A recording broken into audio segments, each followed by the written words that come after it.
Bonsoir tout le monde, j'espère que vous allez bien. Bonsoir Luciole, bonsoir Gaël, bonsoir Black Marie, bonsoir Sabrina B Black Cat, comment vas-tu? Salut Elliot Gruyère, chez Twitch, bonsoir Oriane, bonsoir Project Border, bonsoir Popo Tamove, j'ai vu Adjidja, bonsoir Adjidja, bienvenue parmi nous, bonsoir Miss Courson, pardon, bonsoir NJ, Oriane a pris son abonnement niveau 1, 13e mois, merci Oriane. Oriane qui aurait trouvé, non je pense qu'elle a vraiment trouvé, qui a trouvé du coup l'easter egg dans la vidéo qu'on va étudier ce soir.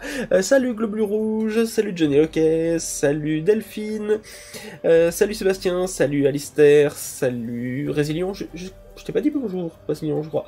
Bonsoir Annabelle, bonsoir, j'ai la preuve pendant la photo. C'est bon Oriane, je te crois à 100%. C'était assez facile celui-là. Ça va. Bonsoir l'homme en noir, quel retour majestueux, merci beaucoup pour cet énorme cadeau. Et attends, parce que normalement, j'ai normalement des sons maintenant. Ouais, merci l'homme en noir. Petit don régulier, c'est très gentil, merci beaucoup. Bonsoir Viracocha, bonsoir Petit Mal, bonsoir Enigmatic Viewer. Bonsoir Logan Lopez qui est à son 2e mois d'abonnement, merci énormément. Bonsoir Manuel, c'est ma première fois ici, bienvenue parmi nous. Ton nom tu ne l'as pas dit, c'est pas grave, bah du coup je l'ai dit. Bonsoir Stéphane, bonsoir à toutes et à tous, j'espère que vous allez bien. Sachez que vous assistez à l'avant-dernier live de la saison, et que normalement, je dis bien normalement, si tout se passe bien, Marie-Madeleine sera avec nous la semaine prochaine. Voilà. Enigmatic Viewer a pris son abonnement de niveau 1, merci beaucoup. Et en plus c'est le train de la hype sur Twitch. Ouais. Oui, le son est revenu, c'est la fête. Un stage de 9 semaines chez les Warren à chasser la Dame Blanche. La joie. On veut voir la patronne. Normalement, elle sera là pour la dernière. Voilà. Je vais pas m'avancer parce que, comme je vous l'ai dit pour celles et ceux qui étaient la semaine dernière, elle est pas trop dans le mood des lives, mais normalement elle devrait être là. Salut, je reviens de la Japan Expo où j'ai pu goûter Oli. Eh ben, bon, ils sont pas là. Et tu as dû rencontrer Draconi normalement, qui était sur le stand Oli. Bonsoir, One Striker. Oui, alors la bière de ce soir, j'ai pris un peu au hasard, je ne sais pas ce que ça vaut. C'est Bleu Metal Spirit, l'original. Voilà, c'est une bière blonde qui nous vient de la brasserie de Rougerets de Lys. Lys. Alors on va dire Lys. Voilà, je ne sais pas ce que ça vaut. Je crois que j'ai jamais écouté. Ça me dit rien en tout cas. Donc, à la vôtre, c'est le moment ASMR bière, hein, comme d'hab. Désolé pour celles et ceux qui supportent pas. Surtout le Luciole, évidemment. Je conseille la cervoise des ancêtres. Ah, je suis pas tombé dessus, je crois. Voilà. Rouget de Lille. Ok. Évidemment, l'abus d'alcool est dangereux pour la santé, à consommer avec modération, et n'oubliez pas, il n'y a pas besoin de boire ni de forcer à boire pour passer une bonne soirée, journée, apéro, nuitée, à la vôtre, et merci Twitch 100% sur le train de la hype, donc merci beaucoup Twitch, on y va, on applause. Merci Rod du coup, 12e mois d'abonnement, dont 9 consécutifs, merci énormément Rod, merci beaucoup.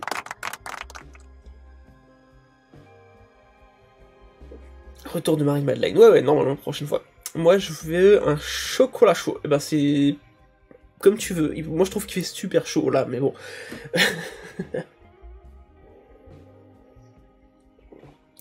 Alors, moi, je suis pas loin de Marseille. On a la Cagole, vrai nom de la bière. Ah bah oui, ah, bravo les Marseillais. Elle est... J'aime pas dire du mal de la bière, mais c'est pas mon style.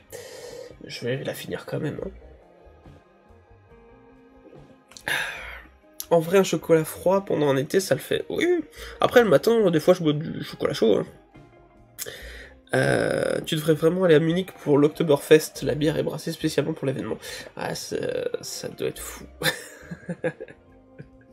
Allez, parlons un petit peu de la vidéo sur l'arc-en-ciel. Elle a fait un méga flop. Bon, on s'y attendait. En vrai, on s'y attendait, on était plus, effectivement, dans l'idée de fêter le mois des fiertés que de faire un gros score sur une vidéo. On savait très bien que ça allait faire un flop. Le thème est un peu trop joyeux pour une chaîne qui s'appelle Occulture, on le sait très bien, mais ça nous faisait plaisir de le faire parce que, à la fois, ça nous permettait, effectivement, de clôturer le mois des fiertés avec une vidéo sur l'arc-en-ciel, mais aussi de parler de plein de cultures, et c'est aussi ça le mois des fiertés, pour nous, hein, c'est aussi la culture, de là où on vient, comment on est, faut être fier de ce qu'on est, voilà. Donc, on va repasser un coup dessus, oui, bah, elle a plutôt été aimée, mais pas beaucoup regardée, voilà. Ça arrive de se casser la gueule. Oui, bah oui. Non, mais de toute façon, disons que c'était un dérapage contrôlé. Voilà. Black Marie, moi, ça m'a touché, merci, mais avec plaisir. On savait très bien, on le savait en sortant la vidéo que ça allait faire un flop, donc il n'y a aucun souci, on s'y attendait. Il y a des vidéos où on s'y attend pas, là, on était sûr. Voilà. Je l'ai beaucoup apprécié, c'est dommage qu'elle n'ait pas été plus vue. Bah oui. Voilà. Et ben, on va la regarder ensemble, on va parler un petit peu de tout ça. Et je vais essayer de passer la sponsor. Ça va être un peu chaud. Ouais, bon allez. Vous allez voir un petit bout de la sponsor, c'est pas grave. C'est eux qui nous rincent en vrai, c'est pas très grave.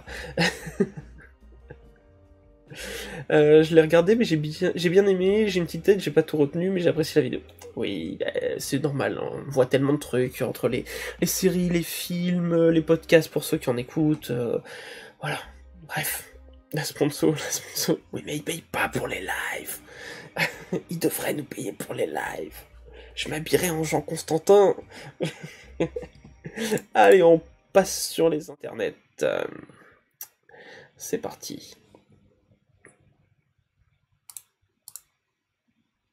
Normalement, vous avez le son. J'espère. Le mois de juin est considéré depuis des années comme le mois des fiertés. Un mois où le drapeau mais que la vidéo bouge pas, ça va être relou. Arc-en-ciel est particulièrement mis en avant par la communauté LGBTQIA+, et ses alliés. Mais l'arc-en-ciel, bien avant de devenir... Peut-être tricher, vu qu'on est en live, je vais légèrement... Hop là, voilà.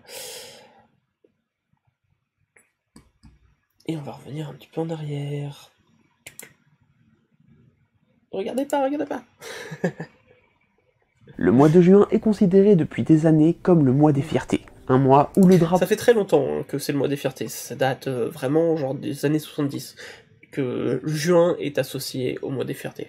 Ça vient des États-Unis. Je voudrais pas dire une bêtise sur la ville, mais je crois que c'est de Californie.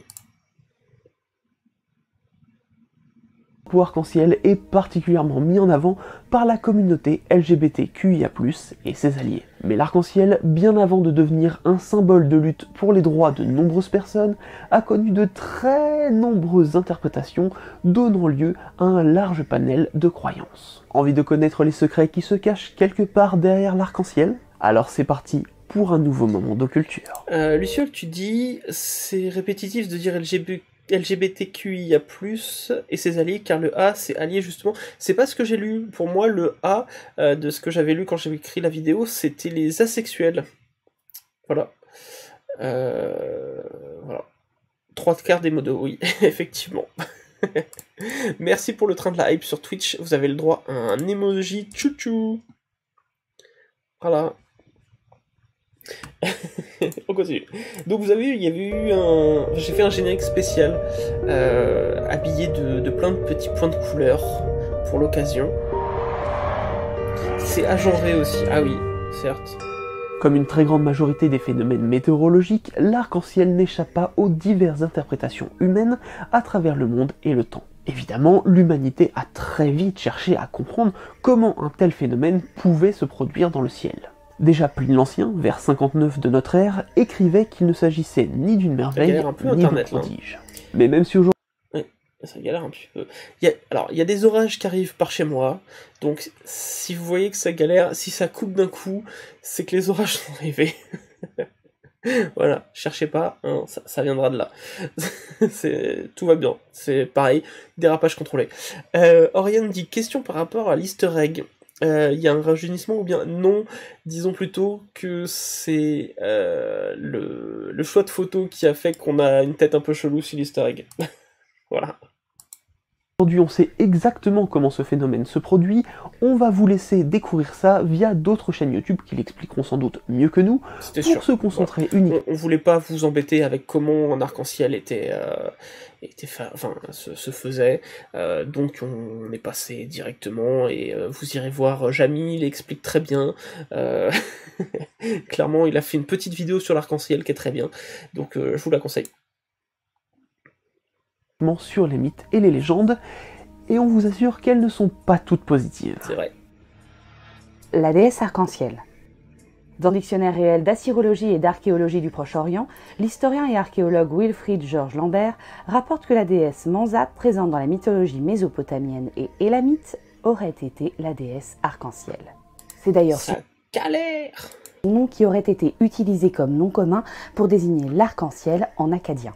On pense que la vision d'un arc-en-ciel était porteuse d'espoir, car l'un de ses surnoms était Urual-Zara, celle qui fait fleurir la ville. C'est pourquoi l'on suppose qu'elle était la déesse considérée comme responsable du bien-être dans les villes.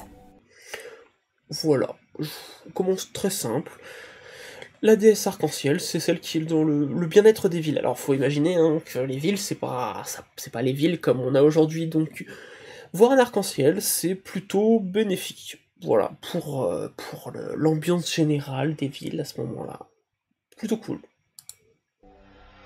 L'arc d'Iris. Alors il paraît que beaucoup d'écrivains connaissaient déjà ce nom de l'arc d'Iris. Voilà.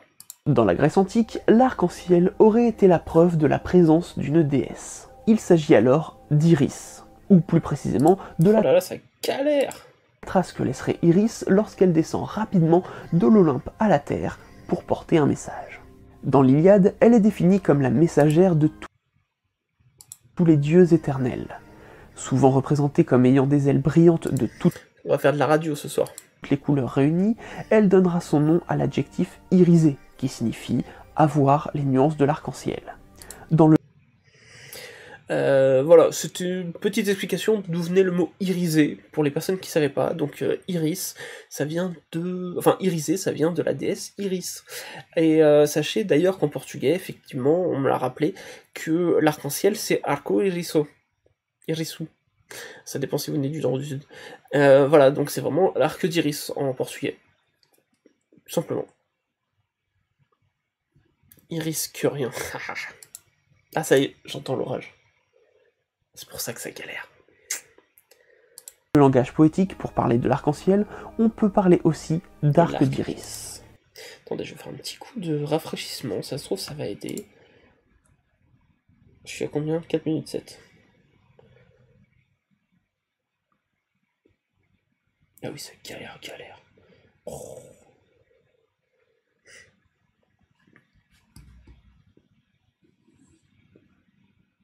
Y a pas de doute. Internet rame. Bon, déjà, pour l'instant, le son est bon, et l'image est bonne. Donc, il y a juste Internet qui galère. 4 minutes 7, on a dit, hein. Hop. Ouais, c'est bien. Dans le langage poétique, pour parler de l'arc-en-ciel, on peut parler aussi d'arc d'iris. Quoi qu'il en soit, Iris étant la messagère entre les dieux et notre monde, l'apparition d'un arc-en-ciel n'était pas forcément une bonne nouvelle, car elle était souvent chargée de nous annoncer des guerres ou des châtiments divins. Donc, voir le passage d'Iris aurait été plutôt considéré par les Grecs comme un mauvais présage. Le Bifrost. Chut, on attend. C'est sans doute l'une des représentations les plus connues du monde, l'arc-en-ciel. Ah, on se calme. Donc voilà, le passage d'Iris n'est pas une bonne nouvelle.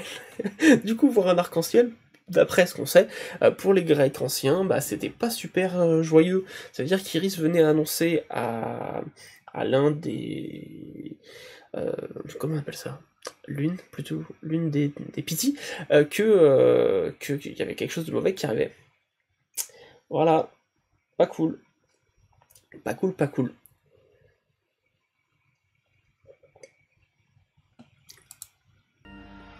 Le Bifrost.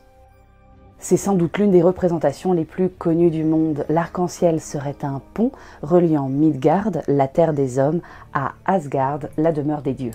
Voilà, ne serait-ce que si vous avez vu Thor, vous savez ce qu'est le Bifrost, en fait. Basiquement, vu ou lu, hein, d'ailleurs, Marvel s'est largement inspiré des croyances nordiques pour créer tout l'univers de Thor, hein, et c'est libre de droit, ils faisaient ce qu'ils veulent. Ils faisaient ce qu'ils voulaient, c'est mieux. Le pont, nommé le Bifrost, ne peut être emprunté que par les divinités du panthéon nordique ou les humains morts de haut rang, les vertueux ou encore ceux décédés au combat. Il est dit que le pont finira par se briser durant le Ragnarok lors de l'attaque des fils de Muspel. Comprenez que les habitants du Muspelheim, le monde du feu, par leur simple présence, provoqueront la chute du pont. Oh, ça galère, hein. Voilà, que dire d'autre? Pas grand-chose. Il y a des croyances comme quoi le Bifrost serait peut-être aussi des aurores boréales, mais la majorité des personnes qui ont étudié la mythologie nordique pensent que c'est vraiment un arc-en-ciel. Voilà. Le monde du feu, par leur simple présence, provoqueront la chute du pont. Le pont de la création. Dans la cosmogonie Shinto, le Japon est la première île à avoir été créée par les divinités Izanami et Izanagi, après que le ciel et la terre soient nés du chaos. De ces deux divinités descendront toutes les autres divinités liées à la nature.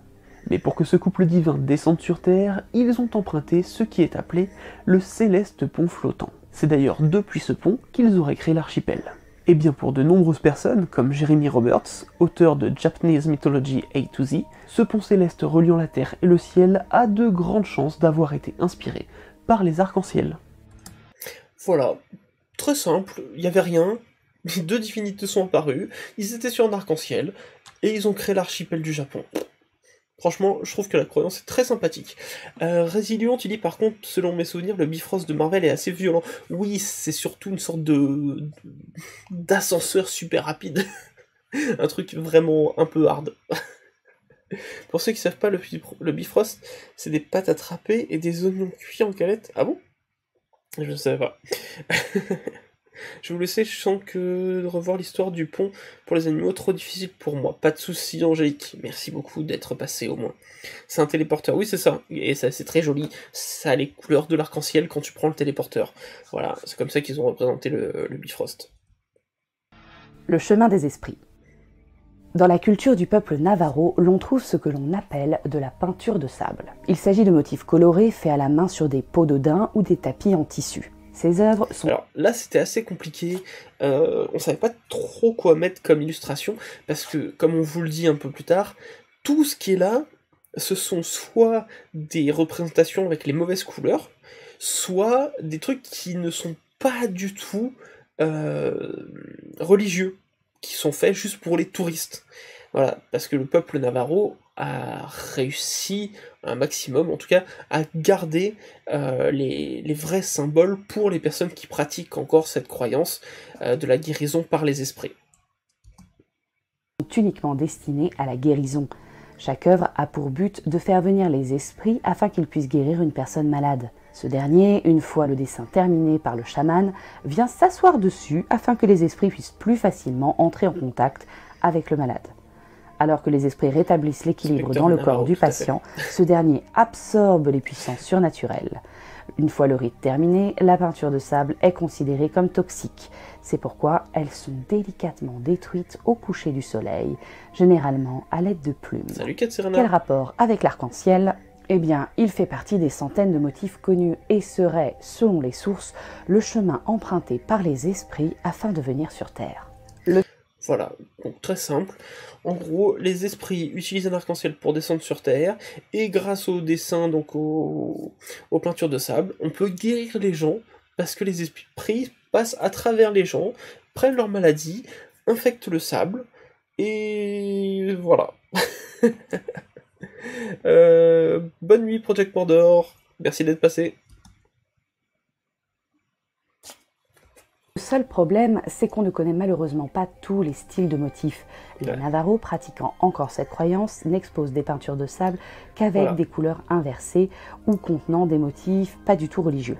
Toutefois, le problème. certaines personnes estiment qu'il pourrait y avoir la confusion entre les arcs-en-ciel et les aurores boréales. Et si vous voulez plus d'infos sur les aurores boréales, on avait fait une vidéo, d'ailleurs on vous avait mis le lien en haut, qui est plutôt cool aussi, qui est un peu dans le même genre que celle-là, qui avait beaucoup plus marché parce que c'était en featuring avec AstronoGeek et j'ai oublié... Ah mince, oh, il va m'en vouloir. Avec... j'ai oublié, désolé. En bref, on était 3 sur le truc à faire les aurores polaires sur 3 fronts différents, c'était plutôt cool. L'amour d'Ina. Parmi les nombreuses histoires autour de la déesse Ina chez les Maoris, il y en a une rapportée par l'ethnologue Elston Best. Celle-ci raconte qu'Ina, déesse de la lune, a fait apparaître un arc-en-ciel si grand qu'il reliait la terre et les cieux. Le but étant de permettre à son C'était pas mari, 12 par un 7. mortel, de revenir sur terre pour y finir ses jours, car la mort ne peut pénétrer le royaume céleste d'Ina. Et pour info, d'après Martha Warren Beckwith, folkloriste et ethnographe, Donc en fait, je sais pas si vous avez bien compris ce concept-là, c'est que donc la déesse Ina était amoureuse d'un mortel qui est venu sur le royaume de la lune, donc son royaume, sauf que c'est un mortel qui continue de vieillir. C'était balade mentale, merci Luciole. Merci, et pardon, balade mentale si tu passes par là, je suis vraiment désolé. C'était balade mentale, effectivement. Du coup, je vais revenir vers toi, Erskülman, pardon. Donc oui, du coup, le mortel vivait avec Ina sur la Lune, sauf que lui continuait à vieillir, et il vieillissait sans pouvoir mourir. Donc imaginez votre corps à 130 ans, dans l'état qu'il advient, d'un corps humain qui a 130 ans, mais sauf qu'il peut pas mourir, parce que dans le royaume d'Ina, la mort ne peut pas venir. Donc du coup, du coup, elle a dû faire un arc-en-ciel pour lui dire, retourne sur Terre pour pouvoir mourir, en fait. Parce que là, tu souffres pour rien, vu que la mort ne peut pas venir. En plus, Ina ne peut même pas tuer son propre mari, ce qui est hyper compliqué. Et Erskülman, oui, effectivement, tu fais partie des personnes qui n'ont pas aimé la vidéo. Il n'y a aucun souci, comme on le disait en début de live, on savait très bien que ça allait pas plaire à tout le monde, que le thème était un peu trop clair pour une chaîne qui s'appelle Occulture, mais c'était un kiff pour nous de faire une vidéo sur l'arc-en-ciel, voilà. Voilà. celui qui a pu traverser l'arc-en-ciel céleste se nommerait Aikanaka et serait, d'après la mythologie maori, un chef de tribu. Et son nom signifie mangeur d'hommes. Voilà. Voilà, en fait, ce que vous voulez de cette info. La petite ref à Avenge. Communication avec les esprits. Pour le peuple bouriate de Sibérie, réussir à monter sur un Salut Nico arc-en-ciel Valmont. permettrait d'accéder aux esprits qui, eux, vivent dans le ciel et d'avoir le privilège d'avoir un échange avec eux. Voilà, croyance super simple, si t'arrives à monter sur un arc-en-ciel, tu peux parler avec les ancêtres. C'est cool. Enfin, les esprits, plus exactement. C'est cool. L'arc du diable. Celle-là, elle est géniale. En Corse, il existe une croyance sur le double arc-en-ciel. Appelé arc secondaire, ce phénomène se produit lors d'une double réflexion de la lumière du soleil à l'intérieur des gouttes de pluie, créant alors un arc-en-ciel dont les couleurs J'ai jamais sont vu le double inversées arc-en-ciel. par Je suis trop rapport à triste. l'arc primaire. Eh bien, cet arc, aux couleurs inversées, généralement moins lumineux et surtout rarement aussi complet que le premier, est appelé l'arc du diable, car il s'agirait d'une tentative du diable pour imiter l'œuvre de Dieu. Alors, c'est toujours compliqué quand il y a des croyances comme ça, parce que ce genre de croyance vient de livres, où t'as des mecs qui ont trouvé cette croyance, écrit leur livre, donc ils vont interroger des gens, ils trouvent dans de vieux livres, machin, et t'as beaucoup de Corses qui font « mais je connais pas moi cette croyance ». Oui, mais sauf que les croyances ça se perd, ça se transmet pas forcément, et puis les doubles arc-en-ciel aujourd'hui, c'est pas si commun, donc bon, en tout cas, voilà, l'arc du diable.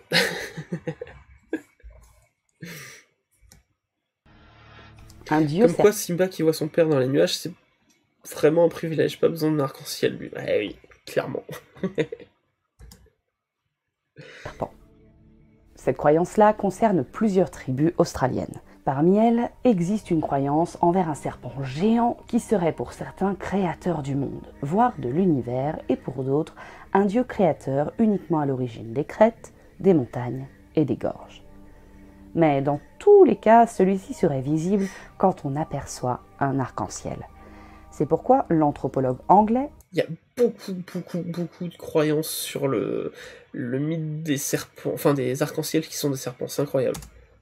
Alfred Radcliffe Brown a réuni toutes ces histoires différentes sous le nom de mythe du serpent arc-en-ciel. Or, dans toutes ces cultures, il est lié à l'eau, car celui-ci vivrait dans les points d'eau profonds et permanents. Et sa présence expliquerait pourquoi certains points d'eau en Australie ne se vident pas malgré la sécheresse.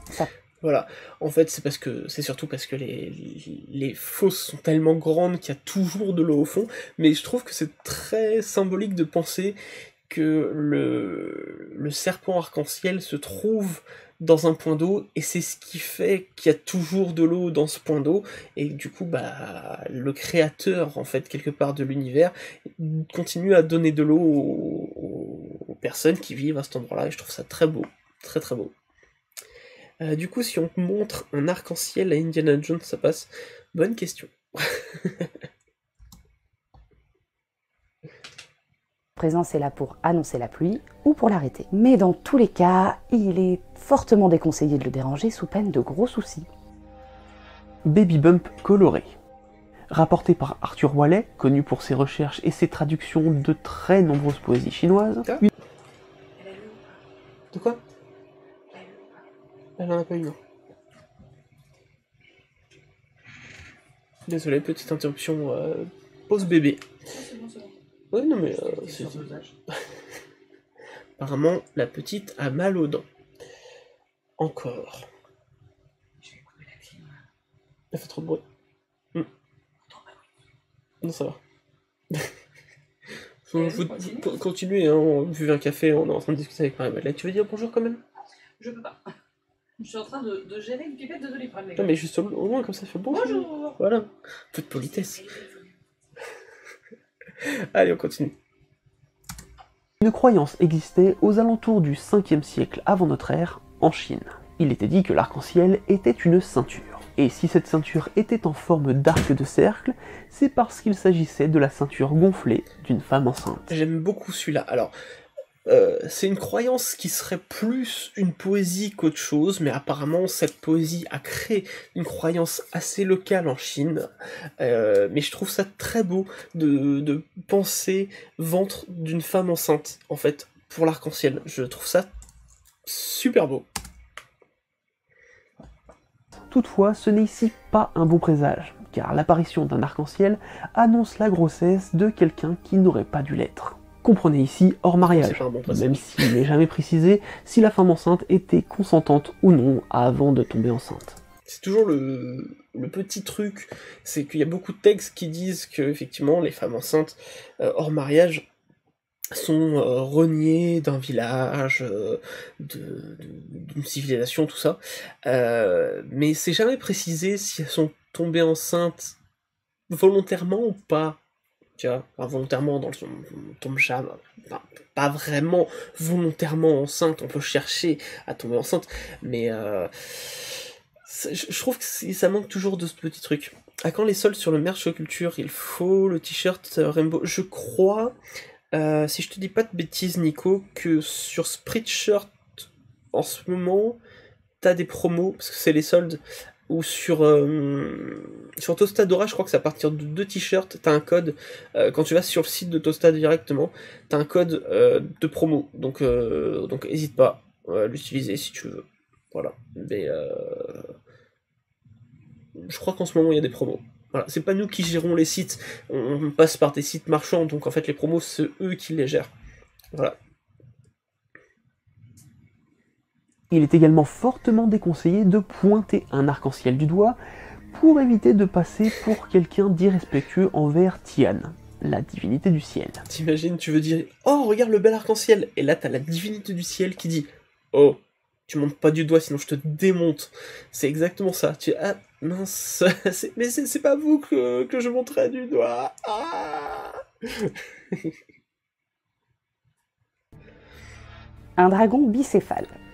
Toujours en Chine, et malgré la description de la croyance précédente, l'arc-en-ciel était plutôt vu comme Voilà, là c'est plus général sur toute la Chine. un dragon bicéphale. D'ailleurs, la plus ancienne trace du mot arc-en-ciel, datant de la dynastie Shang, est le pictogramme Hong, semblant représenter un dragon ou un serpent arqué avec deux gueules ouvertes à ses extrémités. D'après les travaux du linguiste Michael Carr, le dragon bicéphale est un dragon de mauvais augure, car il apparaît après la pluie. D'après le Shang Quozi, datant Alors, du je sais premier... plus quel abonné nous avait sorti ça. Il avait dit, mais en fait le dragon bicéphale il est toujours vénère et il est de mauvais augure parce que il a deux têtes et du coup c'est pas rouchier. J'ai trouvé ça mignon. siècle avant notre ère, on dit même de lui qu'il est présage d'assassinat. La déesse Jaguar. Elles s'entendaient bien les deux têtes, je ne sais pas. D'après mes connaissances portées sur les dragons, et ayant vu ce documentaire qui s'appelle Excalibur, qui est un très bon film d'animation de Dan Blotz, les dragons à deux têtes ne s'entendent pas très bien. Dans différentes cultures mésoaméricaines, on trouve Gaël, je te remercie encore d'avoir repéré la petite erreur la grosse erreur que nous avons fait sur ce passage-là. Voilà. Donc merci beaucoup. Tu sauras de quoi je parle. la déesse Merci Néphraël pour 10 mois consécutifs et bonsoir Néphraël, merci beaucoup. Ixchel. Même si l'étymologie n'est pas certaine, son nom signifierait la Dame Arc-en-Ciel. Elle serait la mère des Bakab, les 4 divinités qui tiennent le ciel pour qu'il ne tombe pas. Elle est généralement représentée comme une déesse jaguar âgée, divinité des sages-femmes et de la médecine. Toutefois, la déesse et par extension l'arc-en-ciel sont également associés au déluge, qui causerait la fin du monde. Il aurait été coutume de croire qu'il apparaissait depuis un puits à sec, l'eau de ce puits servant à la vapeur des témascales, les bains de sueur. Ça a l'air sublime ces trucs-là. Je connaissais pas avant d'avoir écrit l'épisode, mais les témascales ça a l'air sublime. Voilà. Ça c'est un récent, mais c'est le même concept, mais ça c'est un récent. Si vous aimez poser ce genre de questions perturbantes, pensez à celle-ci. Comment les centaures allaitent-ils leurs poulains? Bah, comme les humains. J'imagine. La question est bonne. Non, la question est bonne. La question est bonne. Il s'agit grossièrement d'iglous en terre chauffés à la vapeur qui servaient au rituel du Temskal, dont les femmes enceintes pouvaient profiter avant et après l'accouchement. C'est un serpent. D'où son lien avec Ixchel, qui aurait d'ailleurs été considérée comme la déesse mère de ces lieux. Et d'après les recherches de Lynn V. Foster, membre auxiliaire de la faculté du département d'études hispaniques de l'université du Massachusetts à Boston, l'arc-en-ciel aurait été vu comme l'anus de l'inframonde. L'anus de l'inframonde. Des mondes de la cosmogonie mésoaméricaine. Voilà, encore une fois, vous faites ce que vous voulez de cette info. La beauté d'une déesse. Dans la mythologie polynésienne, la déesse Anoenue serait la déesse de l'arc-en-ciel. Elle serait née du vent et de la pluie divine venant de la vallée Manoa sur Oahu, qui est considérée comme le palais royal des arcs-en-ciel. Ça a l'air sublime. Cette déesse serait une déesse messagère, en particulier entre ses frères Tané et Kanaloa, qui se situeraient respectivement à Haïti et Hawaï. On dit d'elle... Alors, il y a des personnes qui nous ont dit vous vous êtes trompé, c'est pas Haïti, c'est Tahiti. Alors, oui et non, j'ai revérifié après coup quand il y a 2 personnes qui nous ont dit qu'on s'est trompé. En fait, le problème, c'est que ces divinités-là sont connus sur toutes ces îles, en fait. Et du coup, il y en a qui se battent sur la présence d'un dieu sur telle ou telle île. Et effectivement, l'un des deux frères, là, est un des dieux vénérés particulièrement sur Haïti et sur Tahiti. Donc en fait, on aurait pu dire les deux, et du coup, les deux étaient faux et à la fois vrais en même temps. Voilà. J'imagine tellement un maître du jeu qui emmène ses joueurs dans l'anus de l'inframonde pendant une partie de Donjons et Dragons. Vous arrivez devant un arc-en-ciel, l'anus de l'inframonde. Que faites-vous? Voilà. Que c'est une très belle femme et que c'est pour cela que l'arc-en-ciel se forme derrière son passage. Et d'après l'encyclopédie des esprits de Judica Hills, elle a sauvé un enfant d'une chute terrible du haut d'une falaise en envoyant un arc-en-ciel afin de l'attraper dans sa chute et de le guider jusqu'au sol sans qu'il ne se fasse le moindre mal. Voilà, c'est très mignon. J'aime beaucoup cette croyance, même s'il n'y a que cette fameuse Judica Hills qui en a parlé. C'est pour ça qu'on a bien précisé que c'est dans son livre qu'on le trouve. Je me demande si c'est pas une petite invention de sa part, mais ça reste très mignon. Un orisha aux multiples fonctions. Si vous avez vu notre épisode sur le vaudou, vous savez sûrement que cette religion est issue de nombreuses croyances africaines. Et parmi elles, celle envers les orishas, des divinités d'Afrique de l'Ouest. Eh bien, pour le peuple vaudou, premier épisode de la chaîne où Marie-Madeleine fait officiellement son apparition. Nago, l'arc-en-ciel s'appelle Oxumare, et le seigneur de tout ce qui est allongé. Comprenez ce qui est en longueur, pas le fait d'être allongé. D'ailleurs, il s'agit de la divinité qui anime le mouvement. Chez les Yoruba, son apparition est symbole de richesse et de fortune. Il est parfois représenté comme un serpent se mordant la queue, symbole de continuité et de permanence du mouvement. Ce serpent serait enroulé autour de la terre, l'empêchant ainsi de chuter. Enfin, on dit parfois qu'il est le serviteur de Shango, Orisha du tonnerre et de l'orage, qui se sert de son arc-en-ciel pour ramener l'eau de la pluie vers les nuages. C'est un tuyau d'arrosage. L'arc-en-ciel, c'est un tuyau d'arrosage. Le serpent. Le manoir, tu t'en vas. Je dois vous abandonner. La route m'appelle. Bon courage. Les joies du métier de chauffeur super poids lourd. Super poids lourd. Eh ben, bon courage. Arrête-toi bien. Hein, tu as des règles. Donc bon courage, bonne route et merci d'être passé. Et encore merci pour ton don. Et je vais te faire un petit sound effects pour te dire au revoir. Celui-là. Merci d'être passé la noir. Aux deux personnalités. Le peuple fon du Bénin croyait à Aïda Wedo, un serpent arc-en-ciel.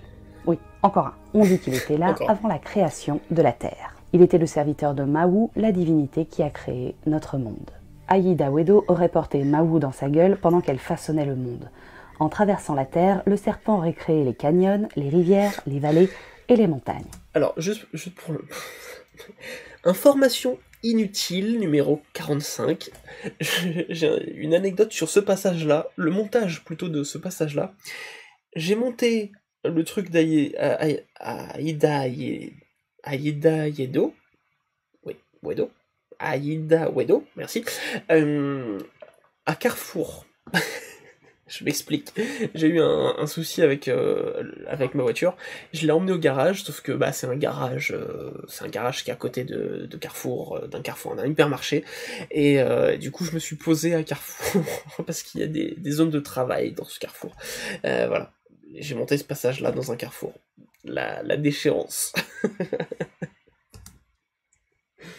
Mais ce serpent aurait en réalité eu deux personnalités qui se seraient séparées après la création de la Terre. La rouge était masculine et la bleue féminine.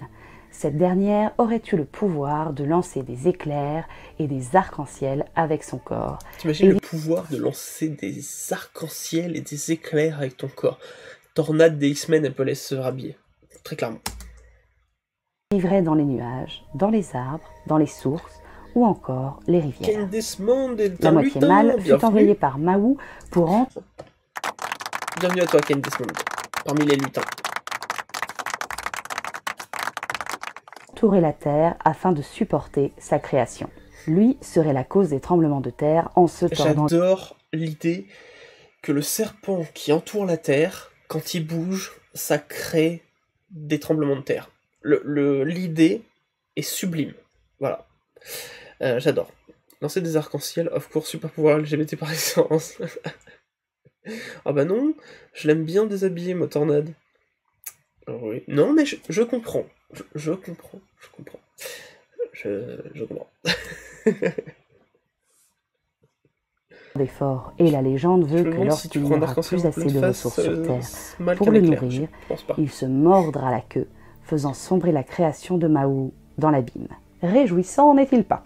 Cette divinité a réussi à survivre à travers le temps et on la retrouve aujourd'hui parmi les lois du vaudou haïtien. Aïda Wedo serait la femme de Dambala et à eux deux, ils auraient traversé les océans afin d'apporter les anciennes croyances aux populations déportées aux Caraïbes. Lui nageant dans l'océan pendant que elle volait dans le ciel sous la forme d'un arc-en-ciel.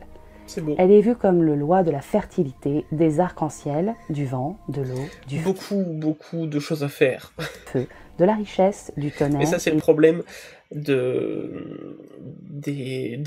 orishas qui sont devenus des lois en passant du coup par le vaudou haïtien. C'est que vu qu'il y a eu beaucoup de différentes divinités qui ont été rassemblées, ça a fait une liste de choses à faire. Du coup, voilà.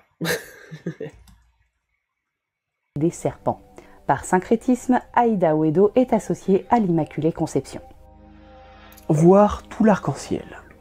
D'après les doctorants Raymond Lee et Alistair Fraser, le peuple Fang du Gabon était initié à la religion par une expérience transcendante à l'aide de substances dont on ne peut pas plus vous parler sous peine de démonétisation. Quoi qu'il en soit, il vivrait quelque chose d'assez étonnant pour être souligné. Le succès de l'initiation était validé par le fait que l'initié arrivait au centre de l'arc-en-ciel et pouvait donc voir le cercle entier de ce dernier, mais aussi le cercle entier de la Terre.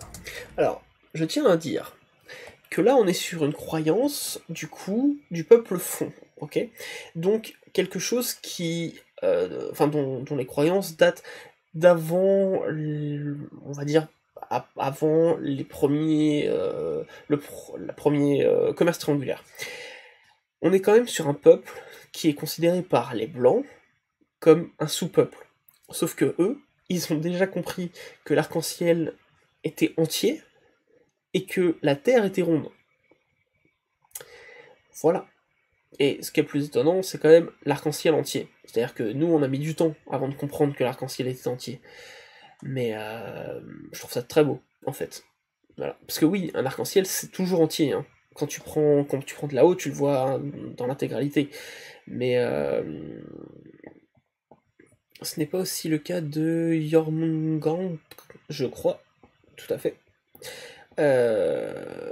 Donc voilà, je trouve ça toujours bien de rappeler que parfois, quand on dit qu'un peuple n'est... Oh. Ah, commence pas micro. Hein. Quand un peuple est pas... Enfin, qu'on dit qu'un peuple n'est pas évolué ou est en dessous d'un autre peuple, hein, ça marche aussi quand César disait que les Gaulois n'étaient pas un vrai peuple, qu'ils n'étaient pas évolués, qu'il y a toujours des croyances qui sont un peu plus recherchées que d'autres, voilà. Ou même dans l'art, hein, des fois l'art est plus évolué d'un côté de l'autre, et en fait en se faisant écraser, on oublie parce que c'est toujours les gagnants qui écrivent l'histoire, on le sait. La preuve de la puissance divine. D'après le philologue et diacre anglican Walter William Skitt, l'arc-en-ciel dans le folklore malaisien post-christianisation aurait été vu comme formé par l'épée du serpent de terre Sakatimuna. Ce serpent aurait été vaincu par l'archange Gabriel envoyé par Dieu. Ainsi, l'apparition de l'arc-en-ciel devient un rappel pour les fidèles, comme quoi le Dieu chrétien est tout-puissant sur les divinités païennes. Car oui, même si l'on sait aujourd'hui peu de choses sur Sakatimuna, on suppose, à partir d'études d'autres croyances, qu'il s'agissait là de nouveau d'un serpent entourant le monde. Et peut-être était-il déjà associé à l'arc-en-ciel avant même le syncrétisme chrétien. Voilà. La ceinture de la déesse. Dans le folklore du nord de l'Albanie, on croit que l'arc-en-ciel est la ceinture de la déesse Premté. Cette ceinture serait accrochée à 2 hirondelles qui permettraient à ces oiseaux de tirer son char. Elle serait C'est la tiré ce déesse de genre. l'aube, de l'amour, de la beauté, de la fertilité, de la santé et de la protection des femmes. Elle serait également la fille de Zoz, dieu du ciel et de la foudre. Très clairement, l'équivalent de Zeus hein, ou de Thor. Voilà. Très clairement. La croyance envers cette divinité a réussi à traverser le temps bien plus que la majorité du panthéon albanais, puisqu'après avoir été associée au culte de Vénus, elle fut identifiée comme Sainte Anne, mère de la Vierge Marie, par l'Église catholique. En effet, sa popularité était trop importante. Il fallait donc qu'elle change de camp, si vous voyez ce que je veux dire. Ils ont À la été fin forts pour ça. Hein. Ils ont été très très forts. C'est pour ça que c'est la première religion au monde. Hein. Ils ont été assez malins pour dire mais non, mais ta divinité là. Mais c'est Marie. C'est notre Marie. C'est la même. C'est la même. Alors que pas du tout. Il n'y a rien à voir. Rien à voir. Du XVIe, début du XVIIe siècle, sur 275 églises catholiques en Albanie, 33 portaient son nom. Et d'après Robert Elsie, anthropologue et linguiste canadien spécialisé dans le folklore albanais, ou encore Jezim Alpion, un sociologue albanais, la légende populaire veut que réussir à sauter au-dessus d'un arc-en-ciel permette de changer de sexe. Une croyance qui se retrouve dans plusieurs pays d'Europe, comme au Portugal, en Yougoslavie ou encore en France. Et parfois... Ça, j'étais très étonné parce que je ne connaissais pas. Effectivement, on a trouvé plein de sources qui parlent de cette croyance qui est un peu désuète aujourd'hui, mais assez incroyable en fait que l'arc-en-ciel soit autant rattaché du coup à la communauté LGBT avec cette... enfin sans forcément connaître cette croyance. Je trouve ça ouf.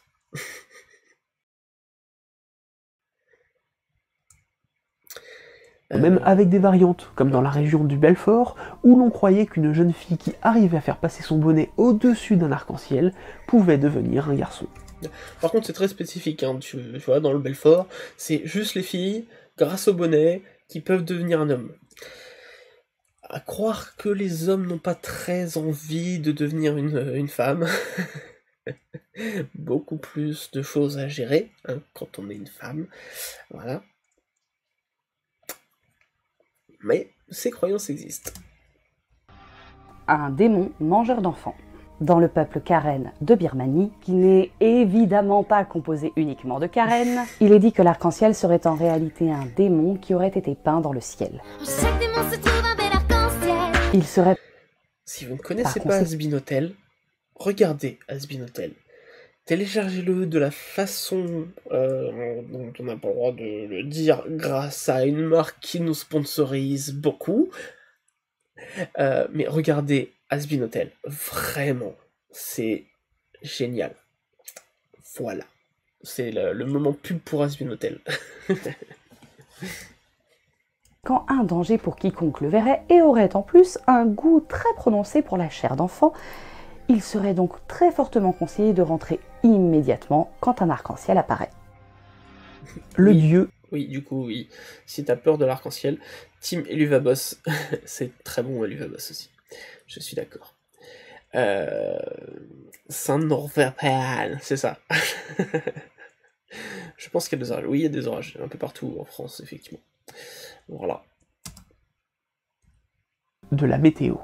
Parmi les peuples arabes polythéistes présents avant l'arrivée de l'islam, on en trouve un se nommant Muzdalifa. Ce peuple vénérait un dieu nommé Zar, considéré comme le dieu de la météo. Et même s'il n'existe aucune source fiable sur le fait que l'arc-en-ciel puisse être véritablement son avatar, eh bien le mot en arabe pour arc-en-ciel est Uskuzar, qui signifie littéralement l'arc de Zar. Un beau rappel que le polythéisme a malgré tout réussi à survivre au monothéisme.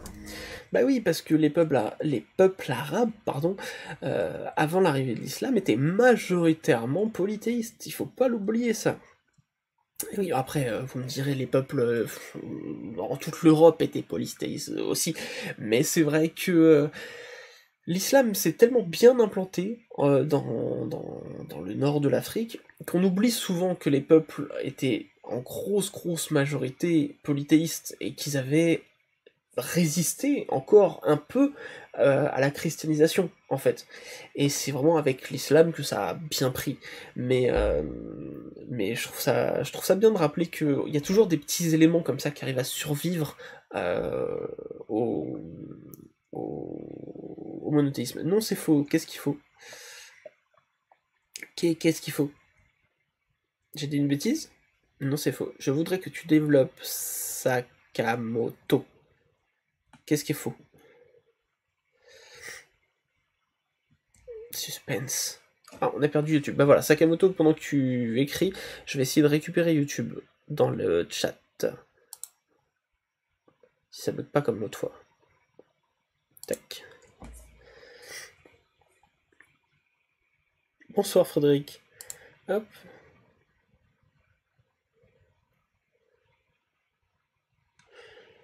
Attention, est-ce que le chat va revenir?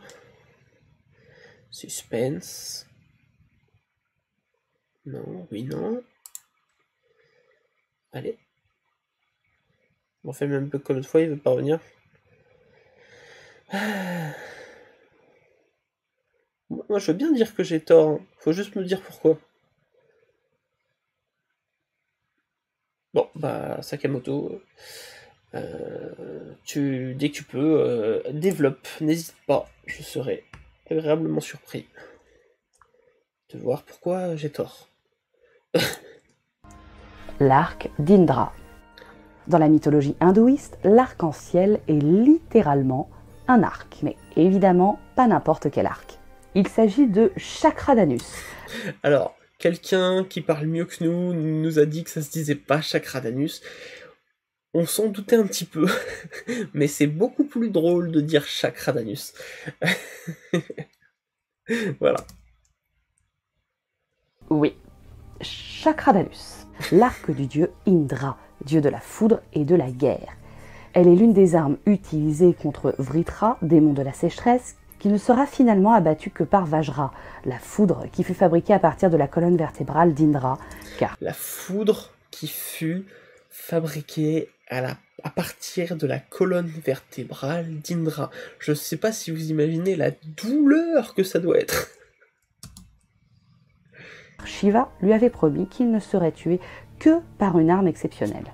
Et apparemment, un arc multicolore capable de lancer des éclairs, ce n'est pas assez exceptionnel. Non, pas pour Shiva.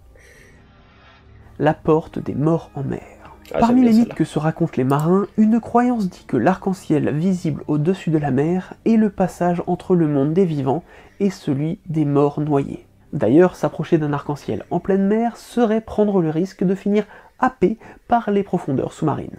Car, comme on le croit en Bretagne ou encore dans la Manche, les deux bouts de l'arc-en-ciel pompent les eaux dans lesquelles ils tirent leur force et provoquent ainsi les rafales et les coups de vent soudains. En même temps, qui dit arc-en-ciel dit pluie, et qui dit pluie en pleine mer dit potentiellement... Il était en grande partie chrétien, oui, il y avait des polythéistes, mais grâce aux conquêtes de l'islam et au... sur Suspense. en tempête de ses morts. Voilà.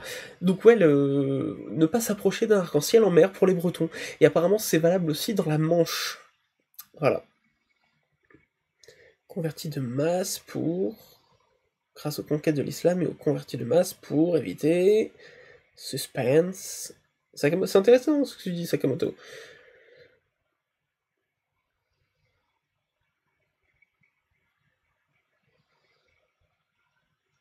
C'est un petit morceau. On va attendre Sakamoto pour continuer. Allez Sakamoto, je crois en toi. L'impôt. Oui, d'accord, je vois ce que tu veux dire. Oui, il y a eu des convertis un peu de force à cause des impôts qui étaient réclamés à ceux qui n'étaient pas convertis, effectivement. Je te donne raison. Le danger de l'arc-en-ciel. C'est vrai qu'il y a des endroits où il n'y a pas eu trop de choix. Voilà.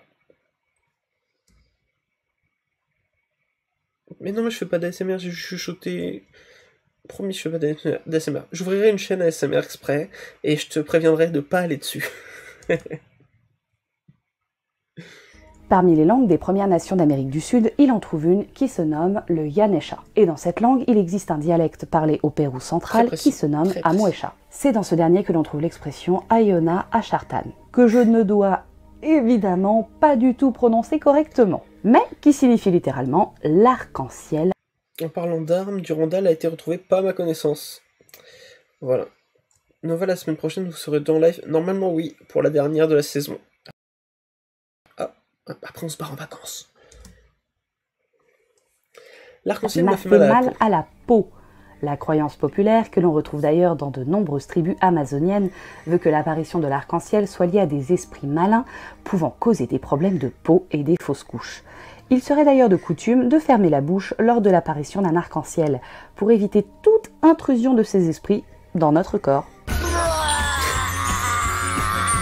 Voilà, c'était juste pour les fans de Gravity Fall, pardon. Au service du dieu de la foudre. Dans la mythologie slave, il existait des créatures nommées les Planetniks. On considère ces créatures comme étant les âmes de personnes frappées brutalement par la mort et étant devenues des êtres maléfiques ayant le pouvoir de contrôler les nuages, les tempêtes et la grêle. Mais le nom de Planetnik servait également à désigner des êtres élus par Perun, dieu de l'orage, du tonnerre et des guerriers. Ces élus étaient sélectionnés pour leur don à contrôler la météo. Et d'après Andrzej Kępiński, un historien polonais, ils étaient emmenés au ciel par un arc-en-ciel juste avant une tempête. Perun leur En gros, les élus, ils étaient choisis, enfin, ramenés grâce à l'arc-en-ciel. C'est trop cool. On envoie l'arc-en-ciel sur les élus.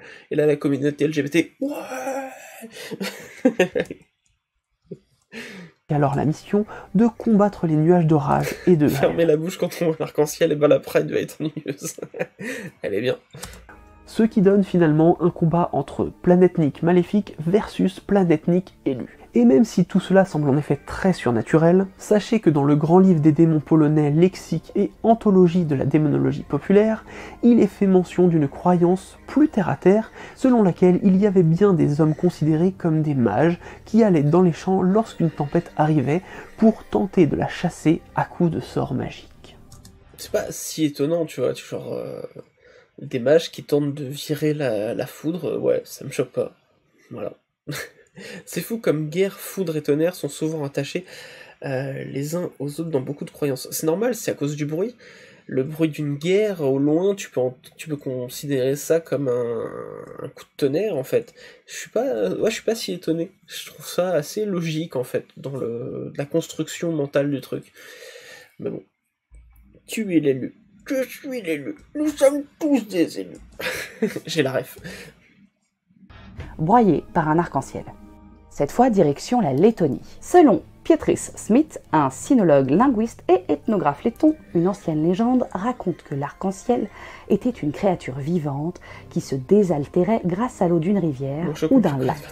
Mais cette créature avait la capacité de pouvoir générer de la pluie à partir de l'eau qui arrivait dans son corps. La petite rêve qui fait plaisir. Il aurait donc été très fortement déconseillé de se rendre à un point d'eau lors de l'apparition d'un arc-en-ciel, de crainte que cet arc-en-ciel ne vous aspire, ne vous absorbe. Parce que si c'était le cas, vous finiriez broyé et disséminé en pluie d'ossements. J'espère que vous n'étiez pas en train de manger. Voilà, la petite rêve aussi.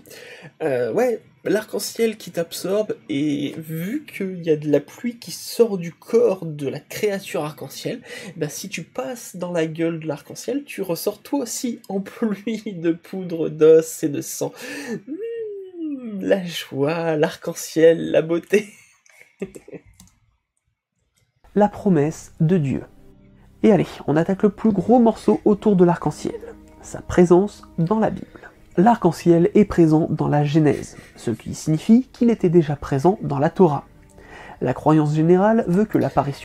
J'ai bien aimé faire ce plan, parce que surtout au moment où on a tourné ça, commençait un petit peu à arriver les élections, tout ça, on sentait qu'il y avait un peu de tension, et là, ce plan, avec les 3 livres, je trouve ça beau.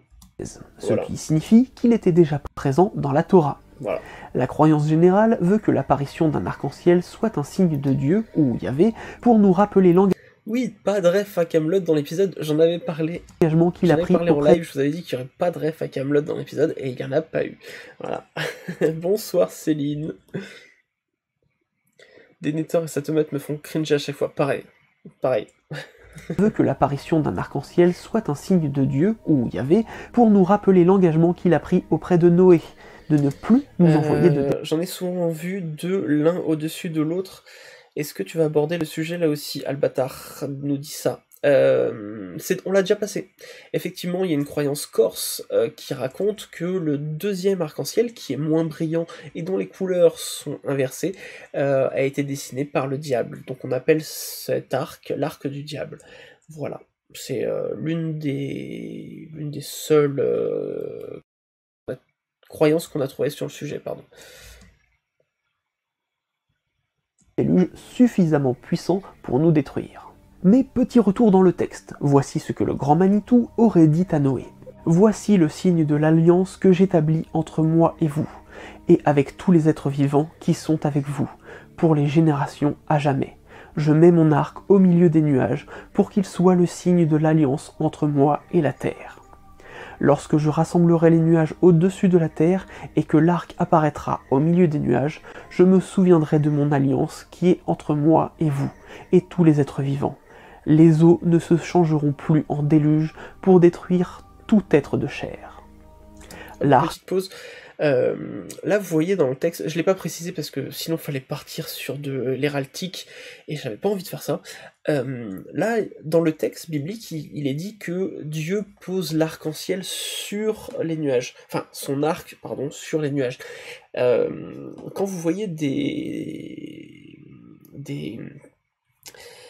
blasons par exemple, ou des drapeaux, ou peu importe, surtout des blasons. Quand vous voyez un arc-en-ciel sur un nuage, c'est une référence à ce texte, en fait. C'est un arc-en-ciel posé sur un nuage, c'est une référence biblique, en fait. Voilà, c'est la référence à Dieu qui a posé son arc sur les nuages. Voilà, c'est la petite info, l'anecdote rigolote. Voilà.